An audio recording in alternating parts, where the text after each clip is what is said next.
Welcome to 8 Cubes, the show where two very good Marvel Snap players talk about the 8 most important topics in Marvel Snap. I am, of course, joined by Lamby Series, the ultimate conqueror, as he prefers to be called. We're here to talk about the 8 most important topics in Marvel Snap, and I think it's hard to talk about the current metagame without talking about the rise of Thanos. But because we want to stay one step ahead, we also have to talk about what that means for decks that beat Thanos. And for example, Loki has a very strong matchup into Thanos, and yet I keep getting comments on my YouTube that are like, oh, I don't see Loki anymore. Oh, no one plays Loki anymore. Oh, it's in tier 3. It's a tier 3 deck. And we are here to tell you that is stupid. Loki is probably actually better than it was 3 days ago. And 3 days ago, it was arguably the best deck in the game. Lamby, take it away. Right, so the Thanos becoming like even better than it was already. Wow, surprise. It's because Thanos has had a huge surge in popularity, right? Because of the Blob's existence in the game right now. And the natural predator of the Thanos deck outside of like I don't know, Junk or Killmonger, natural predator is just the Loki deck because the Thanos deck is just a bunch of premium cards worth stealing, and it was and it still is now. So the fact that there is way more um Thanos in the game right now, without trying to go too crazy on tech, just playing a Loki deck allows you to do your normal thing, play Loki on 4 and get a plethora of options from your opponent's deck that are all very worth playing on turn 5. Like Dinosaur, like Blue Marvel, sometimes Blob, Professor X, even the Jeff. Like all these cards are all very good to steal. And those are all naturally run in the Thanos deck, which are naturally good targets for the Loki deck to steal. So you just play your early game of like one drops and stuff, play your collector, play the Loki, and then you just look at your hand and you realize you have the hand of the Thanos deck, but cheaper. So one of the things that, and I talked to Tanjo about this, who is someone I definitely trust on Loki flex slots, and he said he was playing Quinjet again because Quinjet just made the Thanos matchup even easier. What considerations would you have for Quinjet in your Loki deck? I know yours is a very bounce heavy deck. You never liked running Quinjet in there, but if everyone is playing Thanos, at what point does it just become worth it? Be like, yeah, I'm gonna make this matchup even freer. Honestly, it's very interesting because like if everybody's playing Thanos, then people will naturally want to counter with Loki. And in a mirror match, we all know that the Quinjet is kind of not Yeah, important, right? So it's really I feel Quinjet is better like specifically now and maybe in the next 48 hours. But if people start gravitating away from like total Thanos domination again, then the Quinjet's relevance will drop. Personally, when I've been playing like the Loki versus Thanos matchup, I never really felt that I needed the Quinjet. Like if I had it and then I Loki on 4, I win even harder. But I don't think I need to win even harder versus the Thanos matchup while compromising my potential Loki mirror match as the Loki deck. So personally, nah, I don't think it's needed. But if you really want to completely destroy Thanos, yeah, then just play the Quinjet. yeah, Oh, just want to add one more thing. Quinjet is very weird with Falcon, yeah. right? Sometimes. So that's one consideration that I really had. So yeah, it's up to you. I don't think you need Quinjet, but if you want to absolutely destroy Thanos, then yeah, sure, Quinjet. Let's talk about the flex spots in Thanos. I recently released a video and talked about on Twitter what I have done with the flex spots in Thanos, and I received a little bit of pushback, but honestly, not as much as I expected. So I'm going to run through them. And you're the Thanos guy. Thumbs up, thumbs down me on them. The first major change I made to the deck, and I want to be 100% clear. This is the funniest thing about this is the deck I'm using was a deck that Yo Woody cooked up like 6 to 12 hours after Blob released, but every time I play a Thanos deck, I just turn it into that deck because it made so many correct decisions. I don't know if he's gifted with prophecy or if it just happened that way, but every decision is like, oh, retro, like whenever I take a Thanos deck, I make the same decisions. So let's run through them. The first one is I cut Blue Marvel and Jeff because when Loki gets those, that's how they win.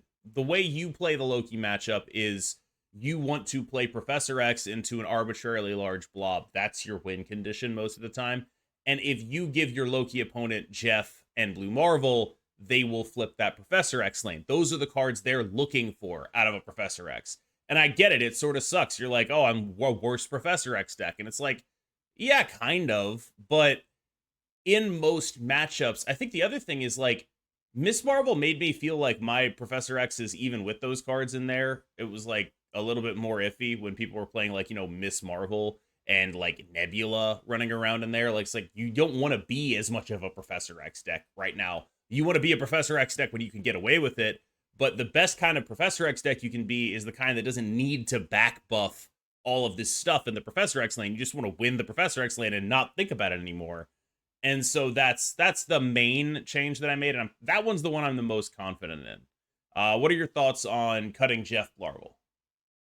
Okay, so this one I actually mostly agree with you because as I've played from both perspectives like quite heavily, and recently I realized that yes, when you Loki, right, outside of looking for the big beefy stuff like the Dino or whatever, you actually are looking for Jeff very often, because you need that like additional +3 on the prof lane that might have already been locked or locked on the turn where you play Loki, because like even if you guess correctly, you play Loki in the prof X lane, and the problem is they might have Blue Marvel or Jeff, and then you need to add your Jeff to that lock lane to just at least contest or like win by 1 or 2 points. So the Jeff cut is, I think, reasonable. The Blue Marvel one I'm a bit more iffy, because the thing is, like, if you steal a Blue Marvel as a Loki deck, right, your turn 5 has to be more or less allocated to playing the Blue Marvel. So it's expensive, Stealing Yeah. a Jeff is 1 cost, which is like on final turn is still like 1+5. So that's easy to fit in. I think cutting the Jeff to make the Loki matchup better, I 100% agree. The Blue Marvel I'm not super sure yet, but Jeff I agree. Okay. And the other thing I cut to make the Loki matchup better is Eliath is now Magneto. I think that one's actually pretty straightforward. I don't think Eliath is very good Yeah. in the first place, and Loki getting Eliath absolutely kills you. Like that one's just like yeah, I'm pretty positive about that one. Yeah, I don't even play Alive in my Thanos deck at all anymore. Like it's, Yeah. it's not just cause of the Loki matchup. It's because I don't think it's needed. Like Yeah. now with the Blob's introduction, Yep. obviously one is initiative, one is without initiative. It's two different things. But I never really felt the need to actually play Alive in my Thanos deck after I've had Blob. So yeah, Yep. never really played Alive since then. Blob fills the same role and is also asymmetrical, right? Loki Yeah. blobs are not as good as your blobs in your Thanos deck, and so you end up in this situation where one of these cards your opponent gets and you die, and the other one your opponent gets and you win. So Blob ends up a much superior option.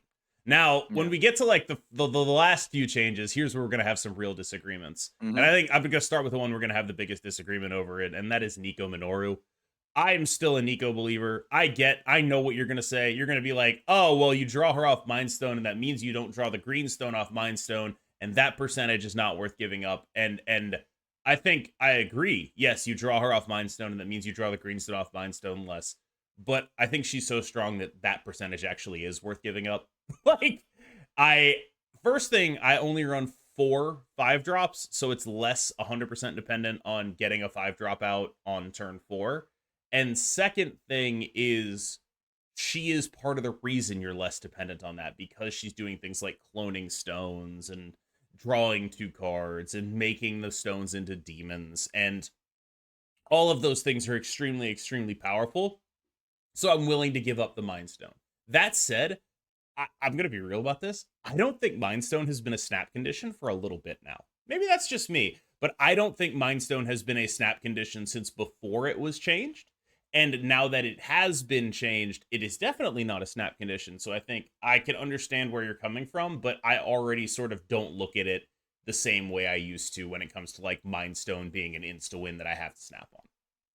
So this is very interesting because like when we started this like Nico Minoru discussion, right, I was already mentally prepared to agree to disagree. But the thing is you made one point which made a lot of sense, which made me feel like there is like some consideration here. Because my initial thought, which is the no Nico thing, is because Mind Stone gets you Time Stone, right? And Time Stone is super important in your like ramp into your 5's early game plan. That one is undeniable. And which is also why we run like a not so good card like Psylocke, because we really value the Yeah. ramp into 5 on 4 game plan. But the thing is, you mentioned also that like if you run less 5s, which you just did, because mine is very 5 heavy, mine is like 5 5s, 5 cost cards. So if you're running less 5s, I can actually see the value of like sometimes not getting Mind Stone or Mind Stone into Time Stone, or like even not getting the Psylocke, because you're running less 5s, right? And also technically Iron Lad, which to me is very core. Iron Lad is like Yeah. insanely godlike in this Agree. deck. So I feel like firstly, I want to get it out of the way, which is that I think Nico is a very, very, very good card. Like in general, Nico is just an insane card.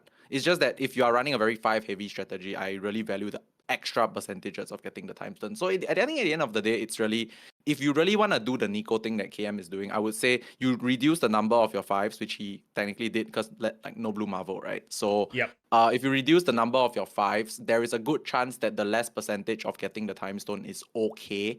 I haven't experimented enough with less fives because I value the original ramp game plan, but I think that's one thing we can consider looking at, right? Yeah. Like for Nico to make a case in the deck, it just means that you might have to drop the curve a bit, which also like further supplements the fact that both of us agree that we don't really need a Alioth, just a blob is Yeah. enough. Like if you're lowering the curve in general, just 1/6 or a good 6. I don't even think you need Magneto, by the way, but like just one good 6 could be enough, you know.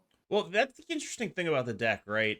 The way I have it built, you can do your Psylocke on 2 for an Iron Lad, or your Time Stone on 2 for an Iron Lad.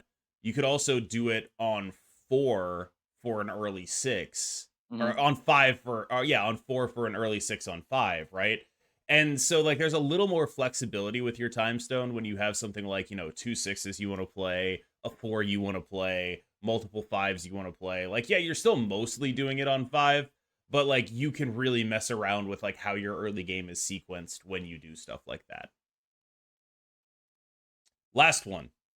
And this one I actually do expect to get some pushback on. It's 2 cards that most people don't play. I'm playing Okoye and Doc Ock.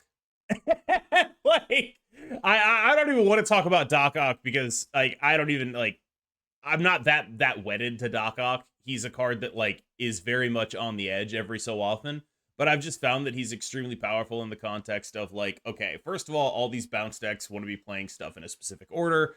Second of all, what you can do is like, all right, I've locked a lane with Profex, I'm gonna play Doc Ock, and then I'm gonna play a Blob in that lane, right? Like they're like you have Blob and Shang to clean up the Doc Ock mistakes. He's still a 5/10. Of course, when he pulls Shang and dies, yeah, that kind of sucks. But like there's just a lot you can do to cover his mistakes. And when he doesn't make mistakes, he wins the game, basically. Like that's the fundamental upside of Doc Ock is like if you play Doc Ock on turn 5, you go like Professor X on 4, Doc Ock 5, you're probably winning that game. And I think that is like a very, very relevant thing to be doing because of just how powerful it can be to have multiple lanes locked down for your opponent to have absolutely no options about it. And as far as Okoye, it's just like, well, I needed another 2, and I think Elsa sucks. And at least if I play Okoye, it like makes some of my stones better and makes Blob a little stronger? Question mark. It's not so much that I love Okoye. It's just like, well, I do need another 2 in this deck. I feel like, especially when you're playing something like Nico, you need more things that you can potentially throw away into her. And I think that Okoye kind of fits the bill, especially when you consider, like, I really think Elsa sucks. I really do not like Elsa right now.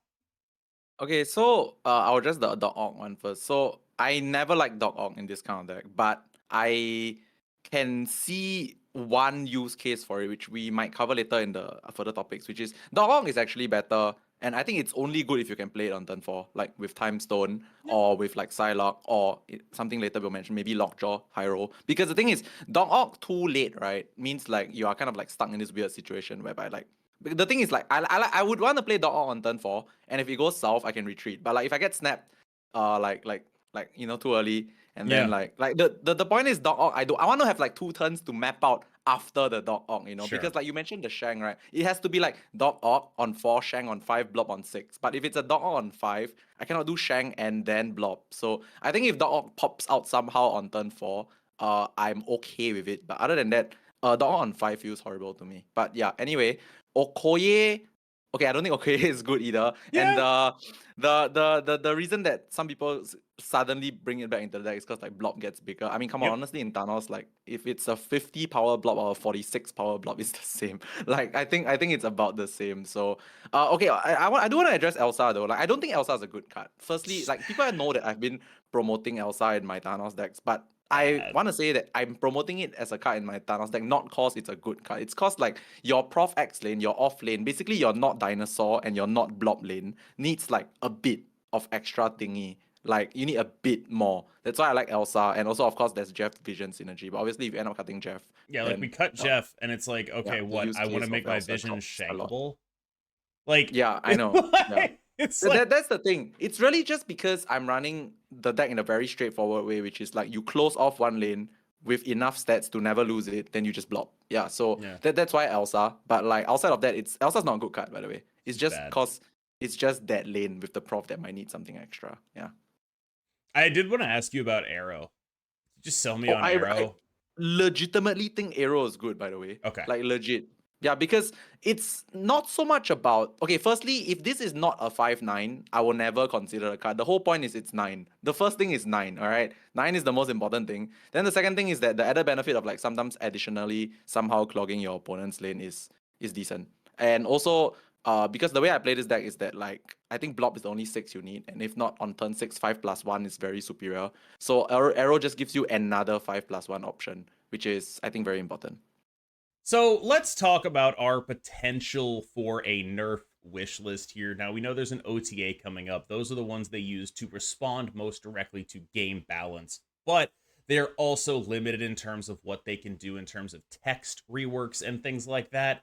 So I'm going to assume that the OTA is only going to provide numbers changes. In that vein, I'd like to lay out some number changes I would like to see in the game Marvel Snap. Now, the first number change that I think I want to see is going to be Werewolf by Night going to a 3-1 or at least a 3-2. I think it's just time to take a little bit off of the downside of that card. The upside is still going to be very pronounced, but the downside now, hopefully, if you draw it late, it won't be like this amazing card. Because right now, even if you draw Werewolf late, some of the time he's just like a 3-9, and it's like, all right, so the upside is a 3-17, and the downside is a 3-9, and it's like, let's take a little bit off the bottom there, hopefully.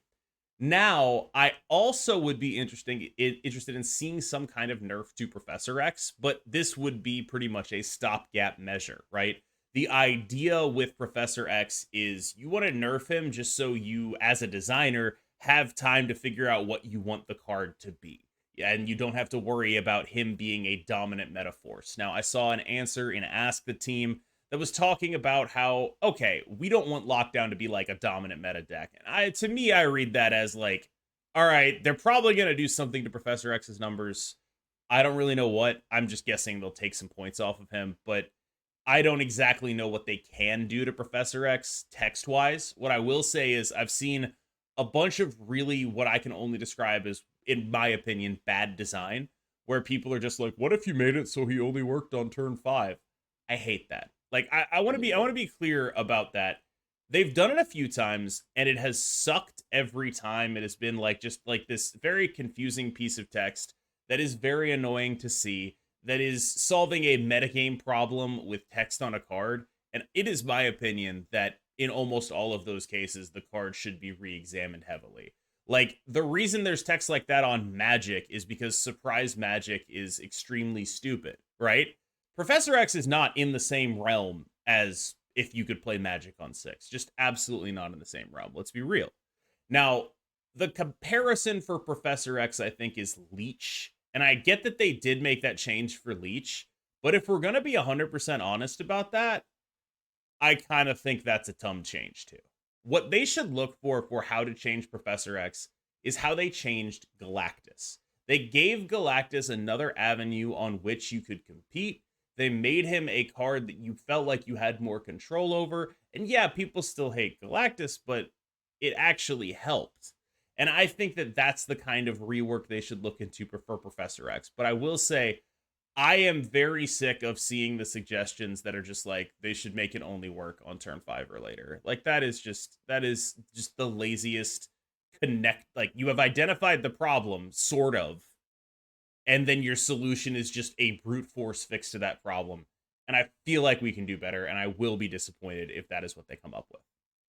Yeah, so actually, I'm just gonna echo some of your sentiments and add a little bit of stuff. So, firstly, I think the Professor X one, since we just got off the topic, is yeah, the only work on turn 5 or later is a really bad design. It should not be done. I think we can afford a 5/2 Professor X. By we can afford, I mean like you really need to think about this really clearly, because one stat difference on this kind of cards is the world, right? One stat difference on this kind of cards is like maybe not really needing Jeff in many of your decks anymore, Yeah. because like one stat difference is huge, right? We saw that with Red Skull and stuff like that. Um, I also think werewolf. This one's interesting, and I think it's very important. When you nerf werewolf, which I think could be nerfed, not 3-1. Really? Definitely 3-2. Definitely 3-2. For the Why? Shang? Yes, Okay. because 3-1 into 3-9 and 3-2 into 3-10 is a very big difference. Like I have done it so many times where I left my wolf at, because now it's 3-3, right? Like now I left it at 3-9 intentionally just to not get shanked. If it were 3-2 for like maybe the less like informed players or like whatever, it's still very shankable. So I think 3-2 is like the correct way of nerfing him. 3-1 makes it so that he dodges shank super easily. And like if your 3-9 dodges shank, do you really care if it's not 3-11? You don't care, right? Because it dodges a shank. So I think 3-2 should be the direction, and I think it's enough. And then one more thing I want to talk about is this one probably might not be necessary, but Miss Marvel could be a 4-4. Like honestly, Yes, you I think could. Miss Marvel. Yeah, because like 4-5. Okay, Miss Marvel is like super overstated. It's like 15. It's Yeah. 4-15 a lot of the time. So just taking it down 1 point, like I think it's perfectly fine, and it will not make her less good. Just 1 point less, but I think this one is fine. Yeah, no, I think that would be all right. Mm. I wouldn't object to that. I think what they should really do with Miss Marvel is looks like I like the symmetry, right? 555. Mm-hmm. I think that's good. So I would say I think what they should really do with it is like figure out a way to Plus, make it harder to uh, use her. I don't like okay. I don't know. Uh she's just like I don't think that the restriction she has is very restrictive. If that It's makes not. any sense. It's very not. So that would probably be like the avenue that you'd want to go by. Would be my guess. That said, like I don't actually think she's a problem. Like She's not. I don't think Yeah. she is. I get where you're coming from, but I think I'd rather leave her there, honestly. Like Okay. I think Miss Marvel promoted, in my opinion, like some fun and interesting decks. She was strong enough to get those decks played during Loki meta, which I think is really impressive. I think that's a good thing.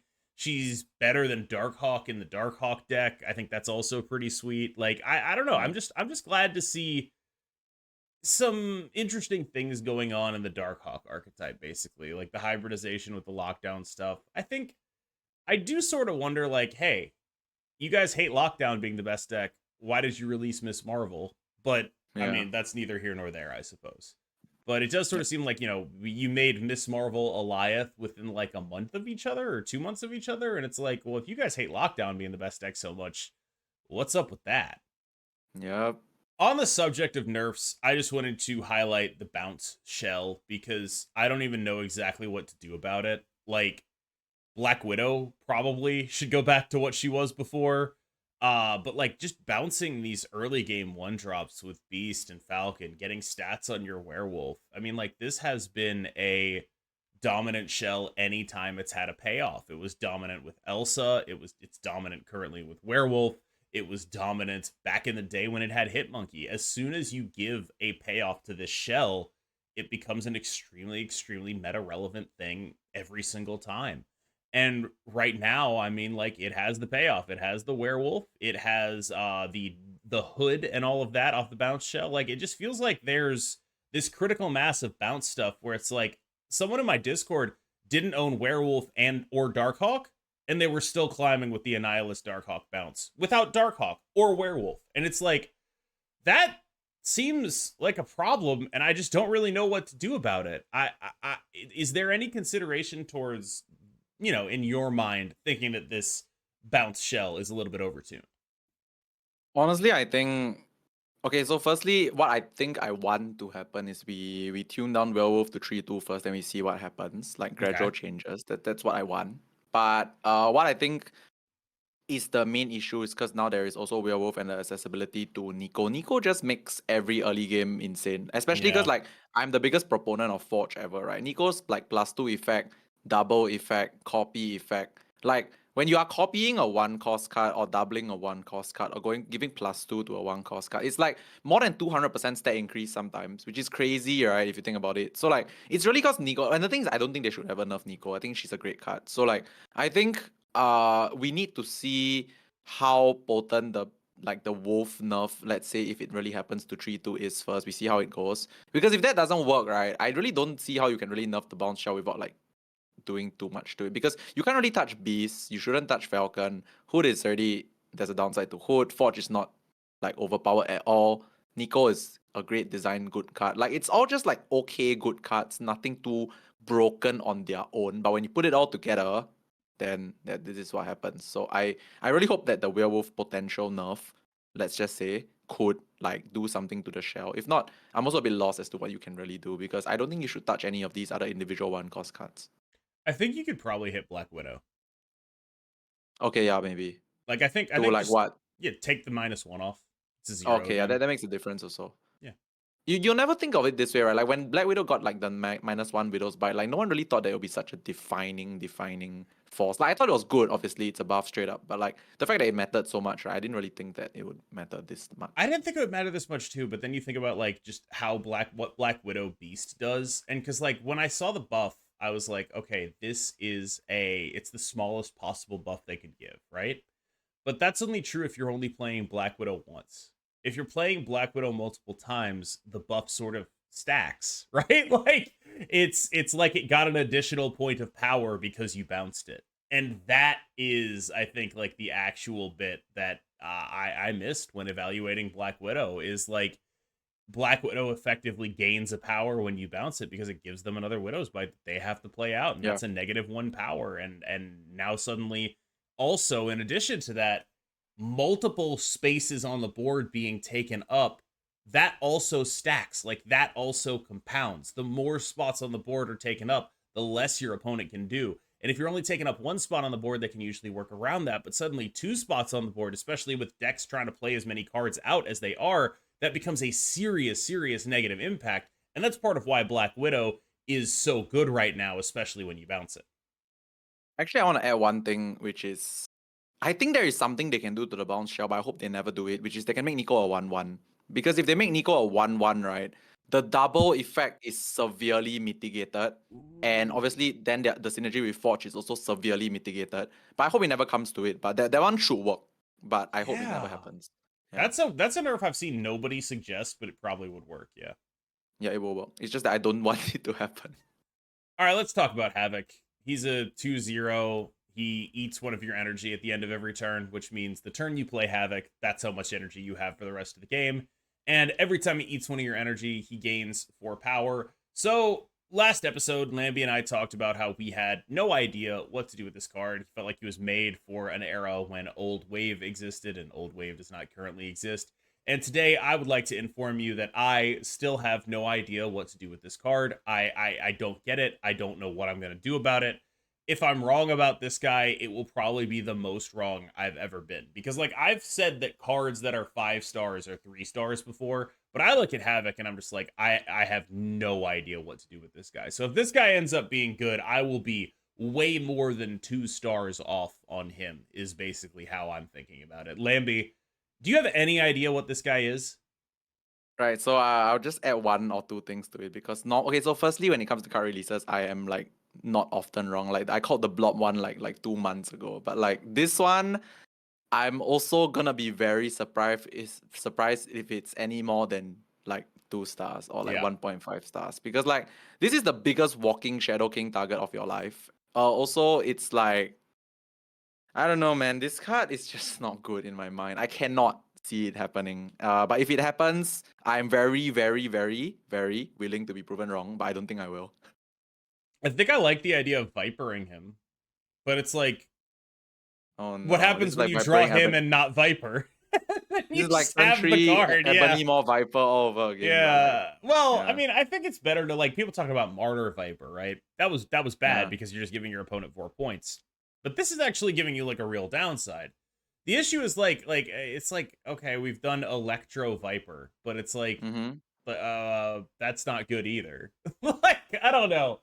I do kind of wonder if, like, you know, turn 3, you send it over, you probably win. I gotta imagine you win if you pull how much off. energy will I have if they do Martyr Viper? And if they go like Havok Viper. Havoc Viper. So if they play Havoc on 2, then send over the Havoc on 3, you will end up stuck on 3 and they will go up to 5. The person. Okay, that's fine. Then that's bad, because I can still play Beast. Okay, we good. I'm just thinking if I can still play Beast. If I can still play Beast, this combo just lost like 50% of its value.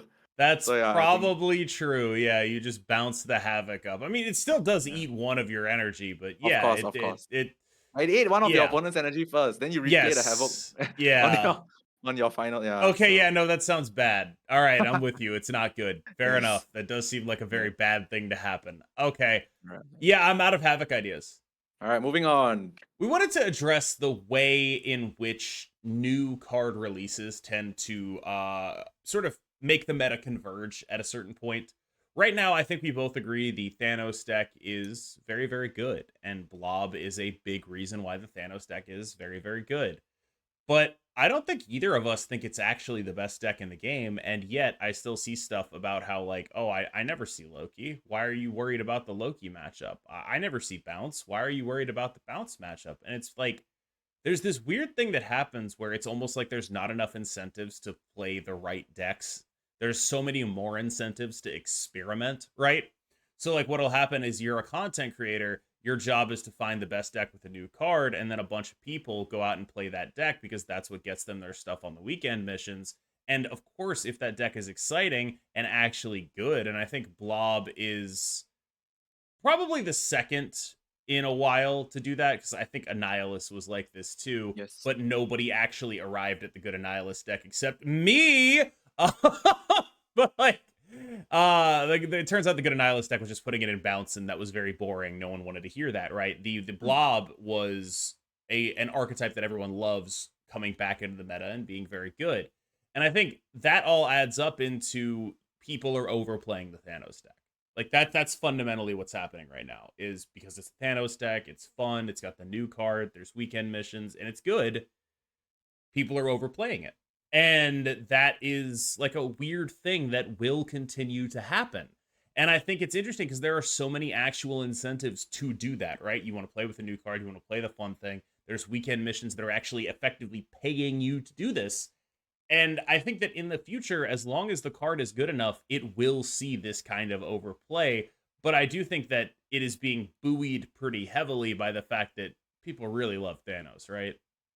Yeah. So just wanna say firstly, I'm so like, interested in this. Like I mean like a lot of content creators like they get value out of like making cool and new decks, right? For me it's Yeah. kind of funny because like the more I play the same boring stuff, the more people watch me because they like to watch me win with the good old stuff. So yeah, people still actually just watch me play Loki. But anyway, that's not the point. The point right now is that I agree 100% that I think Thanos is overplayed, right? Because Thanos has this very huge following. I love Thanos personally as well, and this has been the best Thanos has been in a while, right? Because Yeah. Thanos just like makes Blob so good. Like it's like the best Blob deck right now, I believe. So yeah, I can understand the resurgence of like a favorite archetype, aka Thanos, and then new card, aka Blob. So favorite archetype, new card.